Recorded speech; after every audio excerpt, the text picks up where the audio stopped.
don't like the New York drill. I don't think it's organic. I want New York to go back original. And All right, guys. So I encourage everybody to go back and watch the full totality of that 3-minute clip that these two gentlemen were discussing about New York drill music, Chicago drill music, and stuff like that, and the transitions and the evolving of that specific genre and stuff. Me personally, if the person that's interviewing King Yella, I would love to ask that individual, since they said that they're not a fan of New York drill music because it's not organic to them, because what they're wanting to say is they want to go back to the 90s era of hip hop, where New York had people that, was able to produce lyrics and talk about some type of substance and make music in the lyrical form, and they value that. That's what he's probably referring to. But my question would be for the individual asking King Yella about, drill music and stuff. Are you a fan of Chicago drill music? That's what I'd want to know. Ironically, I'm wearing a Chicago hat too.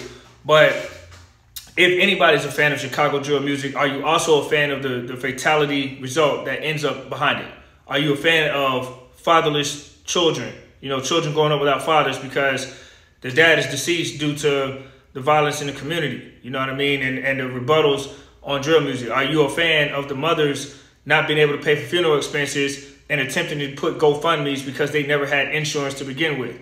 Are you a fan of these label owners keeping that money after an artist died because they know an artist is worth dead more than alive, and they just keep spinning the record and replacing it with another young artist, and the young artists are just getting taken advantage of because they have no some of them don't have financial literacy. None of them own their labels, and they don't have attorneys present. And if they do, those attorneys are screwing them because they don't have their best interest. This is the reality of drill music at the end result. It looks all good and glamour on the YouTubes and the views and the money coming in. But when you're dying before the age of 25, what is so cool about that? You know what I mean? And I'm not knocking the interviewer because I don't know how he feels. It was a very small snippet. But based on the question that he presented to King Yella, I wonder would his platform endorse Chicago drill music and these rappers, talking about smoking on each other's dead relatives and friends, all that stuff. I mean, hey man, look, it don't matter if you're from Chicago or not.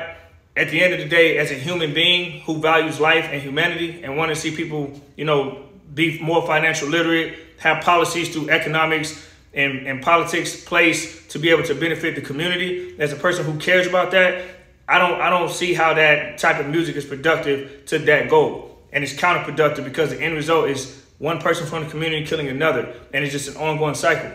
So I would hope that anybody with a platform that is uplifting drill music would also show the reality of the end result. And let's see how long that lasts, because I'm not a fan of seeing mothers cry. It's sickening. Much love.